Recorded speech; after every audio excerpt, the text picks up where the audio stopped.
Entonces, vamos a ver nuestro último concepto fundamental para entender lo que es el método de distribución de momentos, que es justamente el concepto del factor de distribución.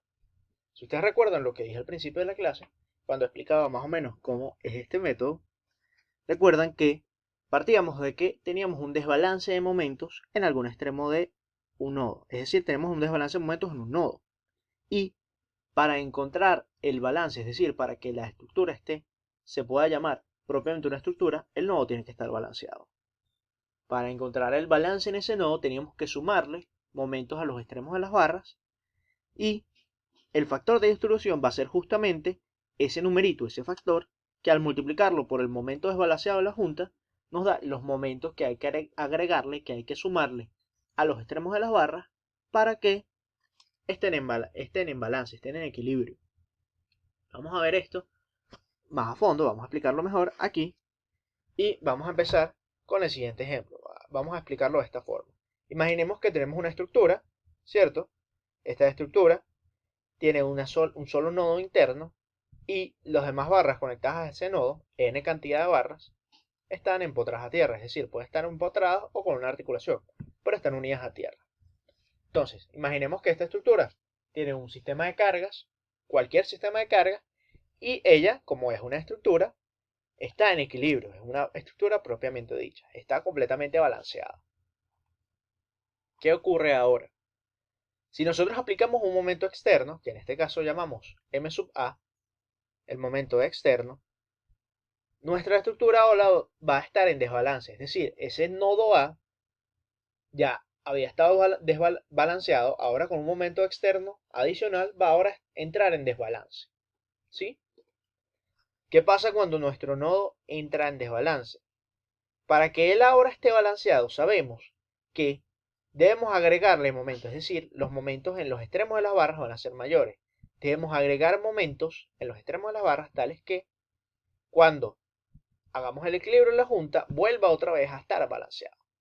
¿Cómo sabemos cuáles son esos momentos que vamos a agregar a los extremos de las barras? Vamos a ver cómo se calcula. Si vemos ahora nuestra misma estructura, ahora un poco más ordenada, es decir, con menos barras, sabemos que ese momento externo, que aquí llaman M sub I, el mismo M sub A que teníamos, va a generar ahora unos momentos adicionales en los extremos de las barras. ¿Para qué esos momentos adicionales? Para que nuestra junta esté en equilibrio. Esos momentos adicionales, ¿cómo lo calcularíamos? ¿Cómo sabemos cuáles son? Bueno, algo que sabemos simplemente es que este momento, el momento externo, genera una rotación en la junta, ¿cierto? Cualquier solicitación nos genera una deformación. En este caso, el momento va a generar una rotación en la junta. Si recordamos lo primero que vimos aquí, en esta clase, que fue el concepto de rigidez, sabemos que el momento que se genera en el extremo de la barra, ¿cuál va a ser? Va a ser la rigidez de la barra por la rotación que se está generando. Y sabemos que la rotación, como es una rotación provocada en la junta, es común para todos los extremos de la barra que llegan a la junta, ¿sí? Todos los extremos y en este caso el extremo y de la barra que llega a la junta. Aquí ellos llaman S a la rigidez, no se confundan, es decir, no se preocupen por eso, en el Luchinger lo van a ver como S, en alguna literatura lo van a ver como K, pero esto es rigidez. Es decir, que el momento en el extremo de la barra, producido por ese momento externo, va a ser la rotación que produce ese momento externo en la junta por la rigidez de la barra. Algo muy sencillo, algo muy lógico, ya lo vimos, concepto de rigidez es el momento que nos genera una deformación unitaria. Si multiplicamos la rigidez por la rotación, nos da el momento que nos genera esa rotación. Muy simple. Entonces, ¿qué sabemos? Para que nuestra junta ahora esté en equilibrio, la sumatoria de cada uno de estos momentos debe ser igual y contraria al momento total que se nos genera. ¿Sí? Al momento nuevo, al momento desbalanceado, al momento que nos desbalancea nuestra junta. ¿Qué pasa? Si nosotros hacemos la sumatoria de cada uno de estos momentos que están aquí, en los extremos de la barra, sabemos que la sumatoria de cada uno de esos momentos va a ser la rotación que nos genera el momento desbalanceante, ese momento que desbalancea nuestra junta, ese momento nuevo, por la rigidez, la sumatoria de las rigideces de cada una de las barras. ¿Sí? Entonces, nosotros sabemos además que, como ya dije, para que esto esté en equilibrio, esta sumatoria de momentos tiene que ser igual a que esa sumatoria de momentos va a ser igual a el momento externo, ¿sí? Al momento que nos desbalancea nuestra junta. igual y en sentido contrario. Pero ¿qué pasa? Si nosotros consideramos que estamos hablando del momento en el extremo de la barra, no el momento de la junta, vean que van a quedar en el mismo sentido. Eso lo van a ver un poco más cuando estén haciendo el ejercicio, pero simplemente vean que este momento desbalanceante tiene que tener el mismo sentido. Cuando lo hacemos teóricamente, tiene que tener el mismo sentido en los extremos de las barras, para que cuando el momento de los extremos de las barras pase la junta, vayan en sentido contrario, ¿sí? Suponiendo que todo es positivo, sabemos que cuando resolvamos el método, los negativos van a aparecer por sí solos y nos irán al sentido de la barra. Pero por ahora va así. Entonces, sabemos que esta sumatoria de momentos es igual al momento externo en el sentido positivo. Y sabemos entonces que cuando nosotros hagamos el desarrollo matemático que ya está explicado en cada uno en el PDF que yo les mandé, sabemos que el momento, cada uno de los momentos en los extremos de las barras nos va a quedar que es la rigidez de la barra entre la sumatoria de las rigideces totales de las barras que llegan al nodo por el momento externo. ¿Qué quiere decir eso? Que cuando nosotros hagamos el desarrollo matemático, que está explicado en el PDF, que está en el Drive, sabemos que cada uno de estos momentos que están en los extremos de las barras va a ser igual a la rigidez de la barra entre la rigidez de la sumatoria de las rigideces de cada una de las barras multiplicado por el momento desbalanceado. Es decir, ya conseguimos, ya tenemos ese factor que al nosotros multiplicar el momento desbalanceante en la junta, nos da el momento en el extremo de la barra. ¿Sí? ¿Y cuál es ese factor? Bueno, ese factor, que es nuestro factor de distribución, es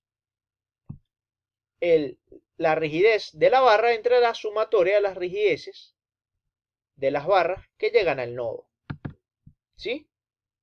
Es decir, este momento va a ser el momento desbalanceante por la rigidez de la barra entre la sumatoria de las rigideces de cada una de estas barras.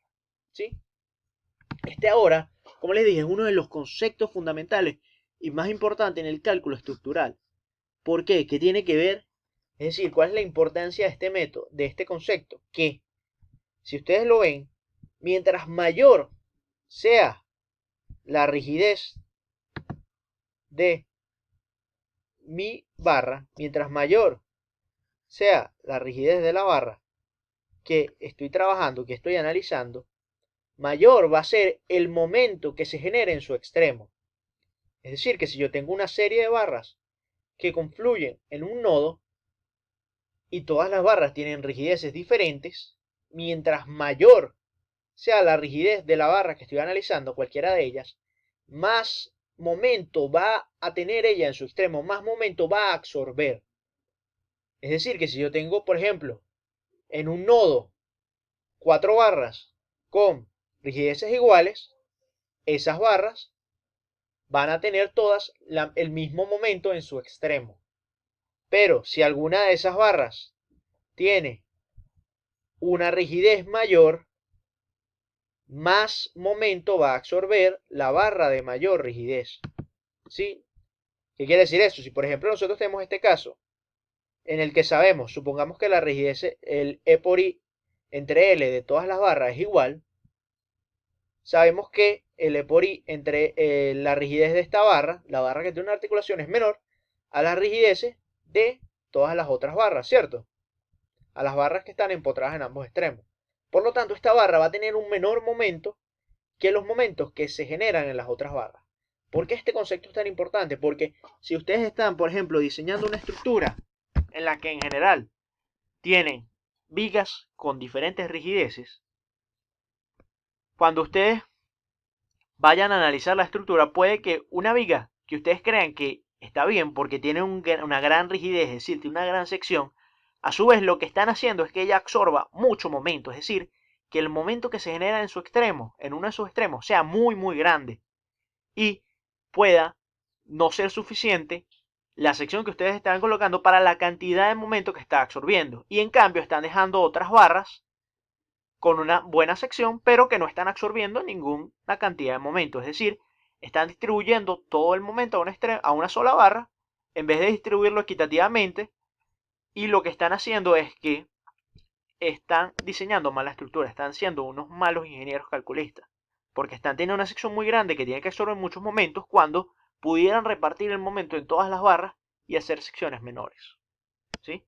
Más o menos esto es una de las cosas que se pueden desprender de este concepto de factor de distribución. ¿Sí? Por eso es un concepto tan importante en el cálculo de estructura. No es porque mientras más rígido hagan un elemento, significa que mejor sea su estructura. No necesariamente. Y esto es una de las cosas que aprendemos de este concepto de factor de distribución. Ahora, sabemos que el factor de distribución nos da ese numerito que cuando tenemos un momento en algún extremo, nos da cómo se reparte a las barras que se unen a él. ¿Qué pasa con el factor de distribución a las barras que llegan a apoyo? Es decir, cuando nosotros tenemos un apoyo y supongamos que tenemos un momento en algún apoyo, el factor de distribución va a considerar a el apoyo también como una barra. Es decir, este concepto considera el factor de distribución como una barra. No se compliquen por eso. Simplemente lo que tienen que saber es que, por ejemplo, si ustedes calculan el factor de distribución para un apoyo articulado, el factor de distribución va a ser 1. ¿Qué quiere decir eso? Que si nosotros tenemos un extremo articulado, sabemos que la articulación no puede absorber ningún momento, ¿cierto? Es decir, que todo el momento va a quedar absorbido por la barra. ¿Qué es lo que sabemos? Si tenemos un momento externo, todo el momento va a quedarse en la barra y no va a pasar nada a la articulación. Contrario a lo que ocurre con las barras que llegan a empotramientos. Si nuestra barra llega a un empotramiento, sabemos que si tenemos un momento en el extremo de la barra, todo el momento va a pasar directamente a el empotramiento, es decir, va a pasar a tierra. No va a haber ningún momento en el extremo de la barra, es decir, el momento no se va a quedar en el extremo de la barra, sino que va a ser absorbido completamente por la junta rígida, en este caso el empotramiento. Es como si tuviéramos una barra que fuera infinitamente rígida, digamos algún pilote con una sección transversal muy grande. ¿Qué pasa, por ejemplo? Pudiéramos tener el caso en que tenemos un apoyo elástico, ¿sí? Un apoyo que se comporta como un resorte. Si tuviéramos ese caso, bueno, simplemente lo calcularíamos como se calcula el factor de distribución para juntas internas, y lo que tenemos que saber es cuál es la constante de elasticidad de ese apoyo, y sabemos cuánto momento queda en la barra y cuánto momento pasa a tierra, cuánto momento pasa a la junta rígida y cuánto momento es absorbido por el resorte. Muy sencillo. Ahora, de todo lo aprendido hasta aquí, lo podemos resumir en este simple esquema. ¿Qué es lo que vemos en este simple esquema?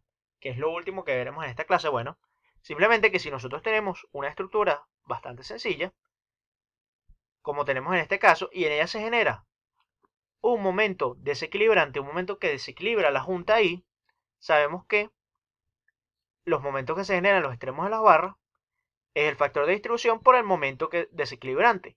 Y los momentos que se generan en el otro extremo es el momento en este extremo de la barra o el momento desequilibrante por el factor de distribución por el factor de transporte. Es decir, si es sección constante, como siempre vamos a trabajar, un medio. Es decir, este momento es la mitad de este y este momento el factor de distribución por el momento en la junta. ¿Sí? ¿Cómo se aplica esto al método de Crow? Muy sencillo, ya van a ver, todo esto es muy sencillo, simplemente que el momento desequilibrante lo vamos a obtener. ¿Por qué? Porque recuérdense que tendríamos un sistema, una especie de sistema primario donde todo está restringido. Calcularíamos a partir de las solicitaciones los momentos de empotramiento perfecto, y esos momentos de empotramiento perfecto, cuando los vayamos a la junta y tratamos de hacer equilibrio, van a estar en desequilibrio. Ese momento desequilibrante lo vamos a pasar otra vez aquí, lo vamos a sumar a los extremos de las barras para tratar de que se equilibren, y a través de un proceso iterativo vamos a estar en desequilibrio, vuelve a equilibrio, volverán a desequilibrarse, así sucesivamente, hasta que esas diferencias, esos momentos que vamos a tener que ir sumando, esos momentos desequilibrados se van a hacer más pequeños hasta que tengamos precisión adecuada. Ya veremos cuando veamos cómo se trabajan los primeros casos prácticos. Pero estos son los conceptos fundamentales de este método de distribución de momentos.